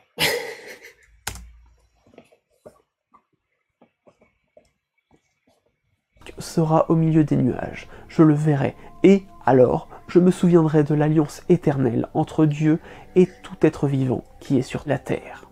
Toutefois, ce qui est rigolo, c'est que, vous le savez peut-être, les licornes et les dragons font partie de la Bible, et font partie des animaux qui n'ont pas été sur l'arche de Noé, et c'est très drôle du coup de voir que l'arc-en-ciel, qui est un symbole de promesse entre Dieu et toutes les créatures qui ont été sauvées par Noé, eh bien soit autant aujourd'hui rattaché à la licorne qui, elle, n'a pas été sauvée du déluge. Voilà, je trouve ça fun aussi. Il est souvent rappelé par les érudits que le terme hébreu pour désigner l'arc que pose Dieu sur les nuages désignait également l'arc de guerre. Partant de ce postulat, il serait possible qu'à l'origine, il ne s'agisse pas du tout d'une référence à l'arc-en-ciel, mais d'une métaphore pour dire que Dieu dépose les armes, et qu'après seulement, cet arc de guerre soit devenu arc-en-ciel sous la lumière de sa miséricorde. Mais ça, comme beaucoup de choses dans la Bible, ça reste une question d'interprétation. Et du coup, ça rappelle effectivement la croyance indienne, comme quoi l'arc-en-ciel est littéralement un arc en fait. Voilà, l'arc d'Indra. Est-ce que ça a été inspiré de ça? Je ne sais pas. Coucou 13 Beswan, quel plaisir de te revoir. Le paradis des animaux. Cette croyance-là, très honnête. Pour les plus sensibles, si vous voulez passer cette partie, malheureusement nous sommes en live, donc pour les personnes qui regardent cette vidéo en différé sur Occultura Tardum, vous pouvez sauter un peu plus tard, voilà. Nous avons fortement hésité à la mettre, tant elle est récente. Mais finalement, on s'est dit que l'histoire de cette croyance était plutôt sympa et que peut-être elle pouvait faire du bien à certains d'entre vous. Aussi. Alors allons-y. Dans le monde anglophone, il existe une croyance que l'on appelle le pont de l'arc-en-ciel. Mais ce nom désigne deux choses. Tout d'abord, un lieu qui serait une prairie verdoyante se trouvant juste avant d'entrer au paradis. Et deuxièmement, le seul chemin qui relie cette prairie au paradis, c'est-à-dire l'arc-en-ciel lui-même. Ce lieu, le pont de l'arc-en-ciel, serait un lieu de repos pour les animaux de compagnie attendant le décès de leur propriétaire humain. Il est dit que lorsqu'ils arrivent, ils sont en parfaite santé, sans aucune blessure, et passent des journées ensoleillées avec leurs congénères. Le seul point négatif de ce lieu, c'est que le manque de leur compagnon humain existe. Lorsque ce dernier meurt, il rejoint son compagnon dans la prairie, et côte à côte, ils peuvent traverser le pont arc-en-ciel pour accéder au paradis. Bon, par contre, ne commencez pas avec les questions compliquées comme « si l'humain va en enfer, qu'est-ce qui se passe ?» On sait pas, c'est pas dit. L'auteur de cette histoire, devenu pour beaucoup... Ça n'a pas été développé, le côté... si l'humain va en enfer, qu'est-ce qui se passe? Est-ce que le chien attend dans la prairie? Je sais pas. Il y a des gens qui nous ont dit si l'humain mérite d'aller en enfer, c'est qu'il s'est mal comporté avec le chien. Non, c'est faux. C'est totalement faux. Tu peux avoir une personne qui a fait du mal autour de lui ou elle. Tu peux avoir quelqu'un qui, selon la Bible, n'aurait pas le droit d'accéder au paradis, et qui pourtant se comportent complètement bien avec leurs animaux de compagnie, et surtout leurs chiens. C'est pour ça qu'on a mis ce petit passage. On a eu beaucoup de commentaires qui nous ont dit « Ouais, mais si la personne va en enfer, c'est qu'elle méritait pas de rejoindre son chien. Et qu'elle devait sans doute mal s'en occuper. » Non, clairement pas. Clairement pas. Il peut y avoir des gens qui sont odieux dans la vraie vie, mais avec leur chien complètement gaga de leur chien et qui s'en occupent très bien. L'inverse, c'est vrai aussi. Hein. Tu peux avoir des personnes qui sont adorables dans la vraie vie, tu les trouves géniaux, et avec les animaux, par contre, en privé, c'est n'importe quoi. Voilà. Moi, personnellement, j'espère que ma comète a plutôt fini en mode réincarnation quelque part, plutôt qu'à nous attendre dans une prairie. Hein. Voilà, chacun ses croyances, mais j'espère sincèrement que, à choisir, la réincarnation existe et qu'elle n'est pas en train d'attendre des années, en fait. Voilà. La preuve, le petit moustachu adorait les animaux, et il s'occupait de ses chiens, effectivement. Voilà. Exemple extrême, mais ça montre bien le truc, le moustachu était vegan. Ah bah tiens, même chose. Voilà. C'est pas compliqué, l'humain purge sa peine et a le droit de rejoindre son toutou. Ouais, il faudrait. Mais c'est pas aussi simple. Croyance est très longtemps resté anonyme. On estime que le tout premier poème sur le sujet avait commencé à circuler en 1959, mais sans en connaître l'origine stricte. Au cours du temps, 3 personnes ont revendiqué la paternité de cette histoire. Ça me bute. Il y a quand même 3 personnes qui ont revendiqué, qui se sont fait de la thune sur une histoire qu'ils n'ont pas écrit. Ça m'énerve, parce que, encore, il y a des gens, aujourd'hui, des éditeurs, par exemple, qui se font de l'argent sur des textes qui sont passés dans le domaine public. Je comprends, et en fait, c'est pas grave, parce que eux éditent des livres sur quelque chose qui est dans le domaine public, mais tout le monde a le droit de le faire, et d'ailleurs, t'as même pas besoin de leur avis pour faire un film dessus, par exemple. Mais là, on est sur 3 mecs qui se sont servis d'un texte qu'ils n'avaient pas écrit, qu'ils ne savaient pas s'il était dans le domaine public ou pas, pour le ressortir en bouquin. En tout cas, pour 2 d'entre eux, le ressortir en bouquin, et le 3e pour faire la promo de son site et de son refuge. C'est moyen. Paul C. Daum, un conseiller en matière de deuil dans l'Oregon aux États-Unis, William N. Britton, un auteur anglais, et l'américain Wallace Seif, directeur de l'association For Pet Loss and Bereavement. Mais c'est seulement en 2023 que l'auteur américain Paul Koudounaris a réussi à remonter le fil de cette histoire. On parle de son look ou pas? C'est pas trop la classe. Je kiffe son look. Magnifique. Sublime, monsieur. Paul Koudounaris, ne changez pas, vous êtes absolument merveilleux. Pour prouver que le véritable auteur était Edna Klein Reiki, une femme écossaise qui en 1959 venait de perdre son chien Major. C'est une vraie photo. Hein. À la base, cette histoire ne devait jamais sortir de son petit cahier de notes. Et pourtant, elle commença à la partager à ses amis en deuil, qui firent de même pour d'autres amis. Et ce fut l'effet boule de neige jusqu'à être publié en 1994 aux États-Unis dans une rubrique de conseils sans le nom de l'auteur. Et c'est d'après cette... Merci Lanchal pour ton 16e mois d'abonnement. Le patron c'est le meilleur, il gère son live malgré là. Ça commence au loin. Je vais te mettre un petit son pour le plaisir. Je vais mettre applause. Merci beaucoup Lanchal. Pour passer beaucoup trop de temps sur Instagram, l'expression cross the rainbow bridge est ultra utilisée encore au niveau anglo-saxon américain. Oui, mais là-bas c'est un vrai truc. Hein. Le cross the rainbow bridge, ça a vraiment beaucoup pris. Ça a pas été beaucoup développé dans d'autres cultures, mais chez les anglo-saxons, c'est très très très très connu. Rob, je travaille dans un musée universitaire où on a développé un atelier pour comprendre la physique de l'arc-en-ciel. On l'a introduit avec des légendes, merci car j'ai appris des choses que je vais ajouter. Eh ben, c'est avec grand plaisir, ça fait toujours chaud au cœur quand notre boulot va servir à quelque chose, et ça fait plaisir. On dirait le docteur Facili en blanc. Oui, c'est pas faux. Publication que 3 hommes ont essayé, sans le savoir, vraiment, de voler le travail d'une femme. Mais bon, on a l'habitude. Toutefois, même si C'est le con, principe... parce que, bon, des hommes qui ont volé le travail des femmes, il y en a plein au cours de l'histoire. Là, on ne savait pas qui c'était, qui avait écrit ce texte à l'origine. Et oui, c'était une femme. Encore une fois, une femme qui s'est fait voler son travail. Quelque part, pour ces 3 mecs, c'est pas de chance, hein. Ça aurait pu être un mec qui avait écrit ce texte, mais non, c'était une femme. On a encore spolié une femme de son taf. Voilà, c'est chiant. Je suis désolé, mesdames, pour tous les vols au cours de l'histoire. Ça ne suffira jamais, mais je suis désolé quand même. Le principe du paradis pour animaux a été rendu célèbre grâce à ces vers. L'idée avait déjà été évoquée dans le livre Beautiful Joe's Paradise. Mais la traversée se faisait en ballon et non pas sur un arc-en-ciel. Le bout de l'arc-en-ciel.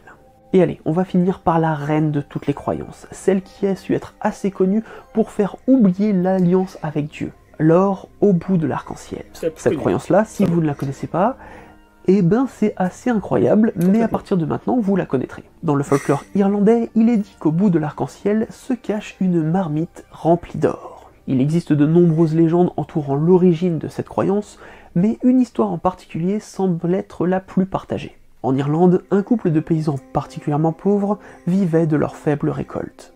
Un jour, alors qu'ils tiraient la toute dernière carotte de leur jardin, ils découvrirent un léprochaune qui y était accroché. Ces créatures étant particulièrement rares, ils le capturèrent et décidèrent de le vendre au plus offrant pour se faire de l'argent. Mais le petit être proposa de leur échanger sa liberté contre le vœu de leur choix. À cette idée, le couple entra en discussion, mais n'arriva pas à se mettre d'accord. Une nouvelle maison, de nouveaux habits, de nouveaux outils, des bijoux, de la nourriture à foison... Bref, le léprochaune, dégoûté par l'avidité du couple, les interromput pour leur faire une nouvelle proposition. En échange de sa liberté, il leur révélerait l'emplacement d'une marmite tellement remplie d'or qu'elle leur permettrait d'exaucer tous leurs vœux. Le marché fut conclu. Le léprochaune leur révéla que l'or était caché au pied de l'arc-en-ciel. Le couple se mit alors à la recherche de la marmite. Et jusqu'à la fin de leur vie, ils ont tenté d'atteindre le pied de l'arc-en-ciel. En vain. Les croyances autour de... Voilà, c'est l'une des histoires les plus connues. Voilà, il y a plein de versions avec des trucs qui changent. Le léprochaune qui tente de dissuader le couple d'y aller, machin. On a pris l'histoire la plus simple et on l'a animée. Enfin, on l'a animée. On a pris des images et on a mis des filtres dessus. Hein. On l'a pas animé. Et je passe du coq à l'âne. Merci beaucoup, Maxime. 37 mois d'abonnement en tant que lutin. Donc, merci beaucoup. On a loupé l'historique, pas encore. Il n'est pas encore passé. De toute façon, Oriane l'a trouvé et je pense qu'elle, si elle est encore avec nous, elle interviendra sur Twitch pour nous dire quand est l'easter egg. Cette marmite pleine d'or se sont ensuite un peu étoffées. On dit par exemple que les léprochaunes vivent justement au pied des arcs-en-ciel, ou encore que seul un homme au cœur pur ou une femme honnête peuvent arriver au pied d'un arc-en-ciel. Il existe d'ailleurs des légendes que l'on peut considérer comme similaires un peu partout en Europe. Il y a des variantes, hein, genre il n'y a qu'une femme vierge qui peut atteindre l'arc-en-ciel, il n'y a qu'un homme vertueux qui peut atteindre le bout de l'arc-en-ciel. Tout ça. Donc il y a plein de variantes aussi. Tout a été brodé autour, tout a été rajouté aussi avec certains dessins animés, tout ça, mais c'était vraiment trop long à expliquer. Il y a vraiment beaucoup de tropes là-dessus, dans plein de dessins animés, avec l'arc-en-ciel et au bout le léprochaune, enfin le trésor du léprochaune. On l'a beaucoup dans les Simpsons, par exemple. En Auvergne, il serait possible de trouver un panier plein d'argent apporté par les fées. En Wallonie, il s'agirait d'un plat en argent, ou encore en Allemagne, des clés en or. mais c'est en Alsace que l'on trouve une croyance se rapportant aux personnes étant capables d'atteindre le pied de l'arc-en-ciel. Là-bas, c'est un plat en or que seul un enfant né le dimanche peut trouver. Et pourquoi pas vierge aussi pour les hommes? Bonne question. Parce que nous, c'est pas pareil. Salut Playful Puck. Aujourd'hui, qu'en est-il de l'arc-en-ciel dans la pop culture? Eh bien, il y a peu de doute sur le fait que les personnes qui regardent cette vidéo aujourd'hui voient l'arc-en-ciel comme un signe de beauté de notre monde, l'associant à la douceur, l'espoir, la gaieté, la joie, un signe d'une personne disparue ou encore la célébration. En somme, l'arc-en-ciel pourrait être vu comme l'événement climatique représentant le mieux l'expression « Après la pluie, le beau temps ». Cette multitude de couleurs associées les unes aux autres en fait également un symbole d'union. Alors oui, effectivement, la création de la Rainbow Coalition à la fin des années 60 et l'apparition du J'adore ce symbole, hein. La Rainbow Coalition, j'adore le symbole. Voilà. Rainbow Flag à la fin des années 70 a sans doute joué, car les scénaristes et surtout les fabricants de jouets l'ont bien compris en utilisant le symbole de l'arc-en-ciel avec, pour Hasbro, Mon Petit Poney, qui a sans doute popularisé l'association licorne arc-en-ciel, même si Gustave Flaubert décrivait déjà la corne de la licorne comme ayant les couleurs de l'arc-en-ciel en 1874 dans La Tentation de Saint-Antoine. Et chez Kenner, les bisounours, des mondes où tout n'est que joie, où tout le monde s'unit contre l'adversité dans un magnifique panaché de couleurs. Mais attention, on ne dit pas que tous les groupes de personnages colorés font référence à l'arc-en-ciel. Par exemple, les Power Rangers pourraient très bien représenter l'arc-en-ciel. Mais dans les faits, leur multitude de couleurs nous vient des premiers Super Sentai, à savoir les Go-Rangers, qui étaient au nombre de 5 et qui représentaient les 5 éléments connus par la culture asiatique, à savoir le métal, le bois, l'eau, le feu et la terre. Évidemment, il voilà, nous est... Vous le savez maintenant. Oui, ça bug un peu, effectivement. Vraiment, il y a de l'orage. Oriane, tu dis bientôt? On doit être... Ah, ça commence à bugger. Il y a même le micro qui est là. Oui, alors, Oriane, effectivement, l'easter egg est passé. Alors, Oriane, est-ce que tu peux écrire exactement c'est quoi l'easter egg? Juste pour voir si t'as bien l'easter egg dans son intégralité. Voilà. Juste pour savoir. D'ailleurs, le symbole de la neurodiversité est un signe infini. On n'a pas vu ça bugger. Oui, bah oui, ça bug. Ouais, ça bug pas mal. J'entends des boum boum au long. Là, c'est un peu relou. Nova Ranger. Ouais. Eh ben, t'as pas le full easter egg, Oriane. Allez, je vous le remets. Je vais essayer de remettre ça. Donc, l'easter egg était caché, effectivement, chez les Power Rangers. Je vais vous montrer ça. Je vais essayer de... Personnages colorés font référence à l'arc-en-ciel. Avec le bug internet. Par exemple, les... Hop. Alors, déjà... c'est chiant, on peut pas faire... image par image. Par exemple... Là. Donc, Marie-Madeleine est cachée en version Power Ranger rose, pour info. Mais effectivement, on la reconnaît pas trop à cause du deepfake. Pas que tous les groupes de personnages colorés font référence à l'arc-en-ciel. Par exemple, les Power Rangers pourraient très bien représenter l'arc-en-ciel. Et pas que tous les groupes de personnages colorés font référence à... Attends, j'arrive. J'ai vu... Attendez, on va passer là. Oh, j'ai oublié de retirer ça. J'oublie à chaque fois. Faut vraiment que je le vire à chaque fois. Ah, et en plus ça bug. Voilà. On l'a entrevu. Je vais essayer de vous montrer ça. Je vais juste aller chercher le bon dossier. Je vais essayer de vous montrer l'easter egg. C'est drôle. Hop.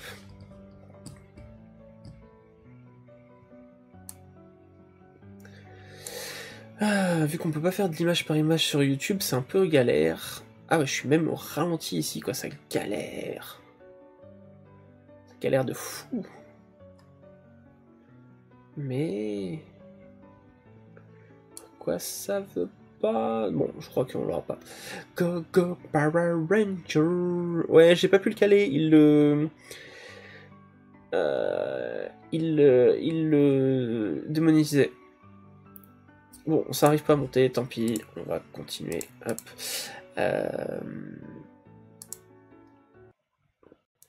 Tac. Donc oui, il y a Marie-Madeleine en Power Ranger rose, et il y a moi en Power Ranger rouge, si je dis pas de bêtises. Est-ce que si je me ralentis, ça va nous aider?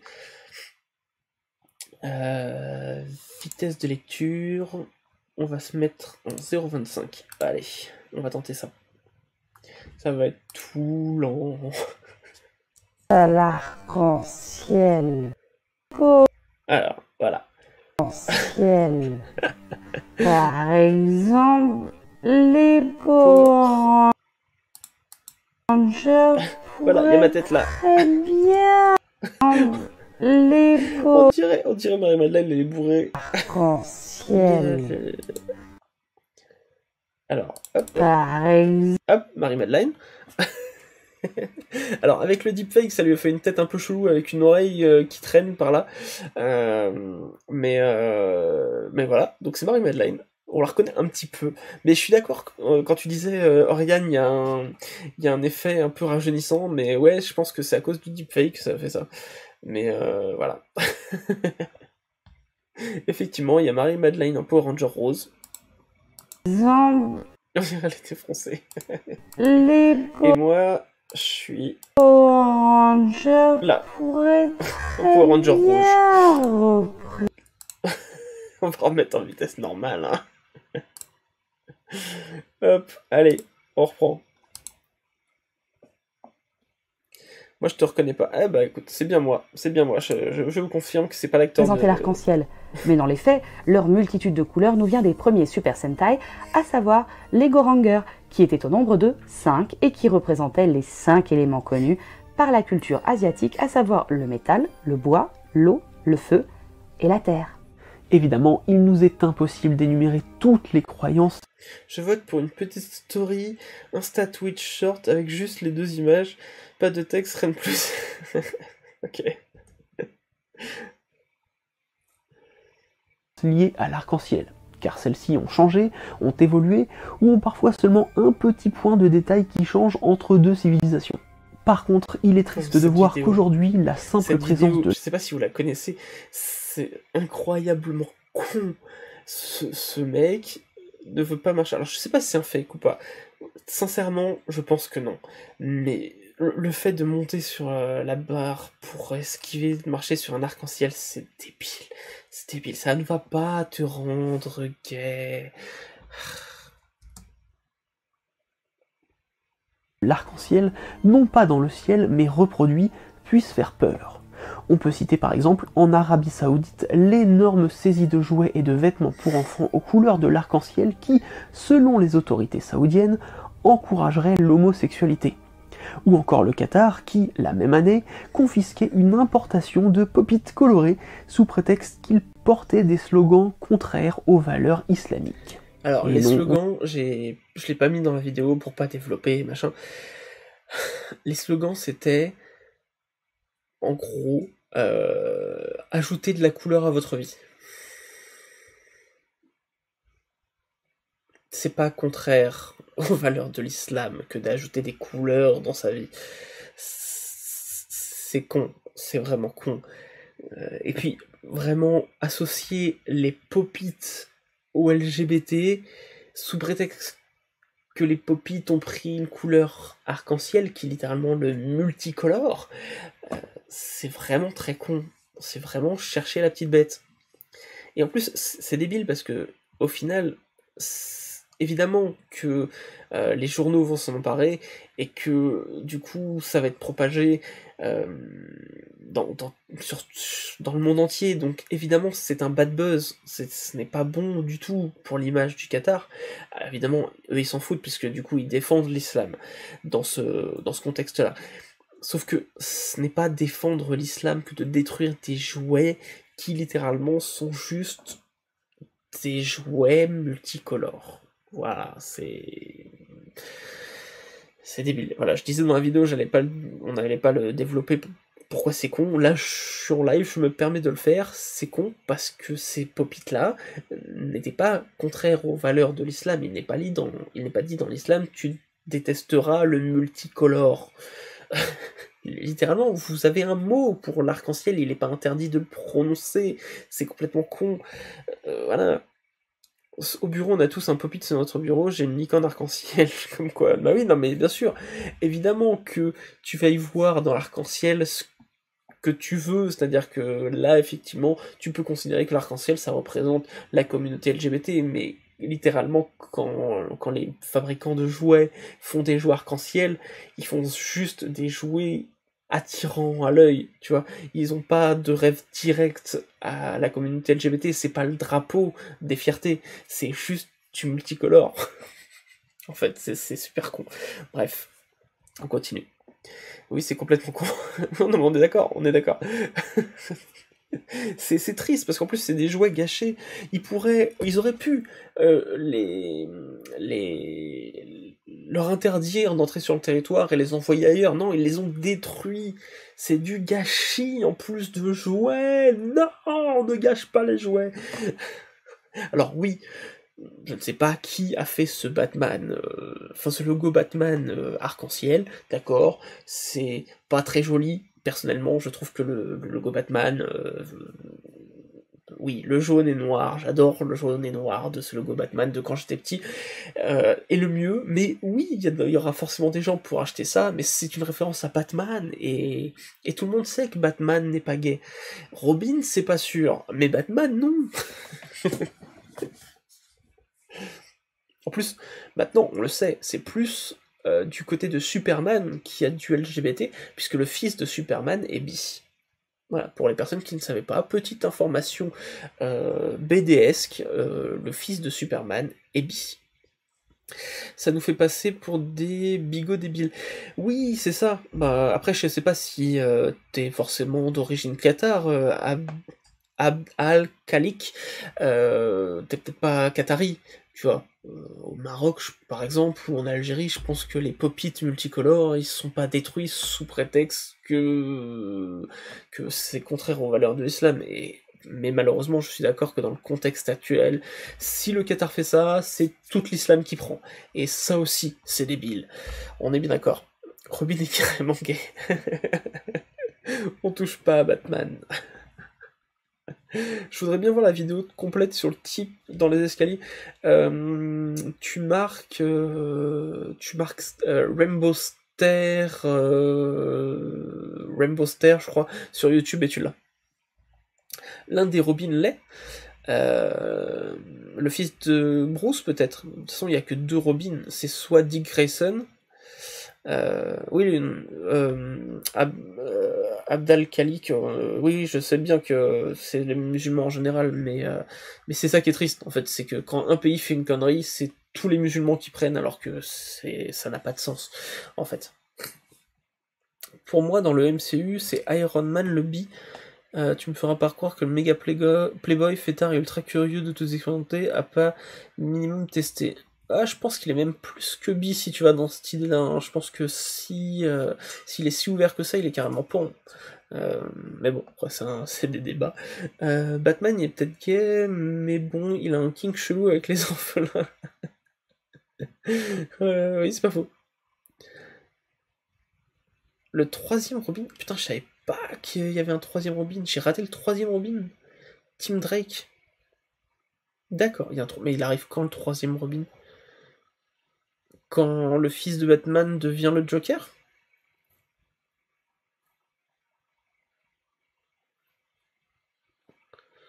Il y a 3 Robins, Dick Grayson, Jim Stud. Ah bah non, c'est Jason Todd que j'ai pas. Je l'ai raté. En fait, j'ai pas le 2e Robin. D'accord. Moi, je suis passé de Dick Grayson à Damian Wayne. Je savais pas qu'il y avait un 2e Robin entre les deux. Je ne savais pas. Ok. Bon voilà, pardon, c'était la digression Batman. On ne va pas développer pourquoi c'est con. Bref, on espère que ce petit tour d'horizon des croyances multiculturelles vous a plu. N'hésitez pas à partager dans l'espace commentaire les croyances que vous avez vous-même envers l'arc-en-ciel, ou bien que vous connaissez et qu'on n'a pas cité dans cette vidéo. Et si vous ne savez pas quoi partager, voilà. Eh bien vous pouvez tout... Voilà, c'était le petit épisode sur les arcs-en-ciel. J'espère que ça vous a plu d'avoir les petites anecdotes autour. Et le fils de Bruce, là, à moitié barjot. Ouais, effectivement. Moi, j'ai kiffé écrire cet épisode. Vraiment, j'ai adoré me plonger dans les cultures, dans les multicultures à travers le monde. C'était trop cool. Je sais effectivement que cette vidéo n'a pas été beaucoup vue. Mince, j'ai fermé un peu trop vite, je voulais voir combien... Bon, je crois qu'elle a pas été plus de vue de 30 000 fois, ce qui est vraiment pas grand chose, mais c'est pas grave, ça m'a fait grave plaisir de le faire. Et puis du coup, on a sorti ce beau t-shirt qui restera hein, toute l'année. C'est pas un t-shirt exclu du mois de juin 2024. Hein. Ça sera sur nos boutiques continuellement, en fait. Jason Todd, c'est Red Hood. Ah, mais je savais pas que Red Hood, il était passé par un Robin. D'accord. Bah, tu vois, j'ai raté un pan de l'histoire de Batman. Autant pour moi. Bref, voilà. Eh bien, écoutez, j'ai un montage à faire, mais on peut se laisser 30 petites minutes si vous avez des questions. Donc, n'hésitez pas. On va essayer de finir un peu le live de la semaine dernière, qui a été un peu raccourci, pareil, pour raison de bébé énervé. Voilà, j'ai été voir la vidéo, il est ridicule. Voilà, c'est pour ça que je me demande si c'est pas un fake, le mec avec les escaliers là. Mais bon, pour le buzz, hein, des fois. Une prochaine vidéo, sur les croyances vis-à-vis des étoiles. Un peu compliqué les étoiles, c'est potentiellement possible. Là, on essaye de vendre une vidéo sur les croyances autour de la Lune, mais on aimerait bien se la faire sponsoriser par une marque en particulier, et pour l'instant, ça ne prend pas. Je suis un peu ralenti, je crois, au niveau cam. Hein. Ouais, mais l'internet, là, il fatigue. C'est normal que ton live soit en 10 FPS. Oui, l'orage. Orage au désespoir. Oh putain, il manque des images. Voilà. On va tous l'avoir 10 fois pour faire ressortir dans l'algo. Oh bah c'est trop tard pour l'algo, hein. Mais c'est gentil. C'est très gentil. Pas de questions, mais toujours un plaisir de venir sur live. Ça fait plaisir que vous soyez content de venir en live. Donc normalement, la semaine prochaine, on se fait un live avec Marie-Madeleine. Elle prendra sans doute la première partie. On va voir comment on s'organise, hein, mais ce sera sans doute comme ça. Mais bon, demain 5h debout, bonne nuit Nova, bonne nuit les occultes, à la semaine prochaine, et ben Elodie, bonne nuit, repose-toi bien. Oh vieux lag ennemi, c'est exactement ça. Je veux sur les croyances avec la Lune. Ouais, mais on est prêt à le faire, on voudrait juste un sponsor qui corresponde en fait à la vidéo. Voilà, mais pour l'instant il n'est pas chaud ce sponsor. Voilà. Bon. Voilà. Là, pour finir l'année, je suis en train d'écrire, enfin je suis en train de monter plutôt un Curiosity, ça fait longtemps qu'on n'en a pas eu, et je pense que pour finir l'année c'est pas mal parce qu'il y a on sent déjà qu'il y a beaucoup moins de monde là en juin sur YouTube. J'ai connu la chaîne YouTube dans la semaine, merci pour ta vidéo. Bah de rien, merci beaucoup. Vois Loxo de nous rejoindre sur Twitch du coup, si tu nous as connus que cette semaine. Hâte de la revoir, bonne nuit à tous. Yes, un épisode Sailor Moon. Qu'est-ce que t'as avec ma mèche blanche, Luciole? C'est une blague. À quand le prochain live gaming? Alors le prochain live gaming, c'est sûr et certain, c'est quand j'aurai changé l'ordi. Parce que lui aussi, il aide pas. Il lag bien. Bien le bonsoir, Tenko. Il lag pas mal. Donc je pense que à la rentrée, genre vers octobre, il y a un nouvel ordinateur qui va arriver à la maison. Parce que celui-là commence à fatiguer là. Et je dis octobre parce que normalement, c'est vers cette période-là qu'Apple annonce leur nouveau matos. Voilà. Donc je pense que je reprendrai les live gaming quand j'aurai changé d'ordi et que la carte graphique sera un peu plus jeune. Mais je sais pas si vous avez vu pour les personnes qui aiment un peu le gaming, tout ça, il y a Nintendo Switch qui a sorti un trailer sur un truc qui semble un peu paranormal, qui s'appelle Emio, je crois, EMIO. Trop bizarre, on dirait qu'ils vont sortir une nouvelle licence d'horreur mais ça serait très étonnant, à la fois pour Nintendo et pour la Switch, d'avoir une vraie licence Nintendo d'horreur, mais j'espère vraiment qu'ils sont en train de préparer ça. Je vais voir si je peux choper ça sans que l'ordi meure.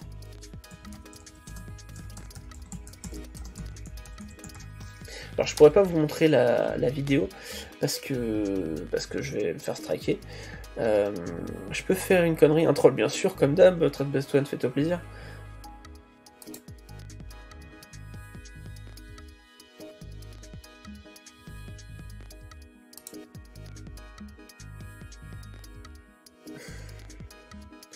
Ouais, alors, internet même pas. Hein. Alors, je vous montre ça. J'ai très hâte de savoir ce que c'est. Voilà, ça c'est Emio. Donc ils ont annoncé ça, ils ont balancé une toute petite vidéo un peu flippante. A offert un abonnement de niveau 1 Nintendo Switch. Bravo, Trade Best One, toujours le meilleur. Voilà, donc ça c'est Emio. On ne sait pas, il n'y a pas d'infos. Il y a juste une vidéo qui est sortie comme ça aujourd'hui, random. J'espère qu'il nous prépare une surprise pour Halloween, en fait. Et j'espère sincèrement que les premières rumeurs là qui disent qu'il y a une licence, la toute première licence d'horreur de Nintendo qui arrive, ce serait incroyablement fou. Que ce petit personnage là, ce mec en trench coat et avec un sac de course sourire sur la tête, soit le premier personnage d'horreur de Nintendo, ce serait incroyable. Voilà. Je ne sais pas ce que ça va donner. Pour l'instant, il n'y a pas d'infos qui a fuité. Et même, c'est un truc de fou. Quand vous allez sur Instagram, parfois, si vous êtes ciblé, moi je l'ai été, en fait, c'est comme ça que j'ai découvert, la vidéo arrive. Vous l'avez dans votre feed, vous pouvez pas la partager en story. Et si vous actualisez votre feed, la vidéo disparaît, elle n'est pas sur les comptes de Nintendo. Donc je pense qu'il y a eu un accord avec Instagram pour que ce truc-là se fasse. Je trouve ça incroyablement bien pensé. Je veux savoir ce que c'est ce truc. Je suis hyper hypé. C'est, comme vous pouvez le voir là, ça a été déjà annoncé moins de 18, interdit au moins de 18. C'est Nintendo officiel, hein. C'est pas un jeu indé, c'est Nintendo. Nintendo est peut-être en train de nous faire la première licence d'horreur sur Switch. Alors peut-être que ça va être pour la Switch 2, c'est possible, mais ça serait incroyable. Voilà. 60 subs seulement, je suis vraiment pas en forme. Un copain du Boogeyman, ouais. Il y avait les Project Zero quand même. Oui, mais là, ça a l'air vraiment d'être une entité bien particulière. Effectivement, les Project Zero, tu as totalement raison, mais voilà, ça me hype encore plus. Peut-être que j'ai raté aussi, mais un sujet approfondi sur la cartomancie. Oui, c'est prévu. La cartomancie, c'est prévu. Voilà. J'avoue, c'est pas mal du tout leur coup de pub. Mais c'est super d'avoir rien annoncé, de balancer un truc comme ça. Et évidemment, on a les références à l'horreur, là, il n'y a pas de problème. On voit l'ambiance un peu creepypasta. Je pense que d'ailleurs, c'est peut-être inspiré des creepypasta. Même si, bon, le truc un peu étonnant de Nintendo qui nous sort ça avec l'écriture japonaise, enfin... Hâte d'en savoir plus. Voilà, j'espère qu'ils vont bientôt communiquer dessus, même si pour l'instant, juste le fait qu'ils aient sorti ce trailer comme ça sans rien annoncer, c'est pour moi c'est la hype totale, pardon. Voilà, je voulais pour vous partager ça. Ça a l'air cool, en fait le perso est flippant. T'as vu le trailer de la série Marvel Agatha All Long, enfin une série d'horreur vibe pour Marvel? Alors non, alors Werewolf by Night j'ai vu, mais j'ai pas kiffé. J'ai trouvé qu'ils avaient pas poussé le truc assez loin, mais j'ai pas regardé le trailer de Agatha pour la simple et bonne raison que j'ai envie de le voir, mais j'ai envie de le voir depuis qu'ils l'ont annoncé, et je préfère me garder la surprise, parce que avec Disney+, je suis pas mal déçu sur leur série, donc je préfère y aller sans rien connaître, parce que sinon je vais pas y aller. Tu vois, c'est comme X-Men 97, j'ai attendu la sortie, je me suis renseigné sur rien, et du coup j'ai été sans savoir ce que j'allais voir, et j'étais très content. X-Men 97 est sublime. Meilleure série animée que j'ai vue depuis très longtemps, bah, sans doute d'ailleurs depuis le Batman des années 90. En termes de super-héros, j'entends, attention. Mais voilà. J'ai les vidéos dans mes abonnements YouTube. Oui, mais la vidéo sur YouTube est restée. Je sais pas si tu parlais de ça. D'après internet, la phrase en japonais à côté signifie l'homme souriant. Bah ouais, ça me paraît logique. Que penses-tu du nouveau casting de Sandman? Je pense que j'attends de voir. Voilà. Je n'ai pas d'avis particulier. Je pense qu'on peut faire confiance là pour le coup au créateur de Sandman pour avoir choisi les bonnes personnes pour le casting. Donc j'ai pas trop d'avis, mais j'ai hâte. J'ai hâte de voir la saison 2 de Sandman. X-Men 97 c'est top, ouais, carrément. Oui, si vous voulez voir le trailer, du coup il est disponible sur YouTube au fait, hein, de Emio. Voilà, bon écoutez, si vous n'avez pas d'autres questions, je vais vous laisser. Je vais aller continuer le montage du prochain épisode qui sortira à la fin du mois, le dernier vendredi du mois, c'est-à-dire au moment où on partira en vacances avec Marie-Madeleine. Il y a des interférences. Ah, vous l'entendez aussi? Il n'y a que chez moi. L'orage est trop fort ici, faut couper tout. Bon courage, Lady de Glenclaw, bon courage, bon courage. Ou d'ailleurs, je sais pas si tu sais, mais il y a Batman Cape Crusader qui est une suite à l'anime 92. Oui, j'ai vu sur Prime, il faut que je le regarde. Mais, il est sorti ou... Non, c'est le 1er août, je crois. Ouais, j'ai vu qu'il arrivait sur Prime. Ouais. Je me suis pas renseigné exprès, mais ouais, j'ai vu qu'il y avait ça qui arrivait. Bah écoutez, sur ce du coup, je vais vous laisser pour chacun gérer l'orage à sa façon, si vous en avez. C'est le micro qui a pris les interférences, hein, on est d'accord? Ouais, c'est ça, ok. Bon, bah moi je vais... Ah non, c'est là. Il y a des interférences. Bon, bah écoutez messieurs dames, avant que on ait le moindre bug, je vais vous laisser, parce que les orages normalement devraient nous tomber dessus là, dans vraiment pas longtemps, je les entends, pour l'instant je les entends encore au loin, mais je pense qu'ils vont pas tarder à nous arriver dessus, surtout si Luciole tu me disais que toi tu l'avais en début de live, je pense que ça arrive vers chez nous. Messieurs dames, merci en tout cas de l'avoir suivi ce live, merci aussi à toutes celles et ceux qui ont regardé la vidéo, vous êtes pas nombreux, alors merci énormément, merci d'avoir partagé sur vos réseaux, et on se retrouve la semaine prochaine avec Marie-Madeleine, si tout va bien, ça peut encore changer, hein, donc stand by, mais en tout cas ce qui est sûr c'est que, ça bug encore, ce qui est sûr c'est que le live de la semaine prochaine sera le dernier de la saison, et après on se retrouvera à la rentrée. Voilà, et normalement on se retrouve à la rentrée avec une grosse annonce. Ouais, cette rentrée va être... Ah bah l'année prochaine va être assez conséquente. On a une grosse annonce à vous faire à la rentrée, et notre planning va être complètement différent parce que première rentrée à l'école pour notre fille. Donc notre planning va être complètement différent. Bref, bonne soirée avant que ça bug. Sur Twitch, je vais voir si je peux vous envoyer chez quelqu'un. Ah oui, ça commence à bien bugger. On se calme, Thor. Est-ce que je peux lancer un raid ou est-ce que c'est chaud? Oh. Suspense. Non, ça bug bien. On va peut-être faire ça sans. Je regarde s'il y a des raids rapides à faire.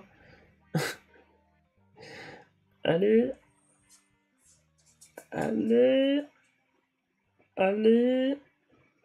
On a qui en live? Est-ce que je peux activer les gens que je suis? Parce que là, je ne connais pas tous ces gens. Alors, qui est-ce qu'on a?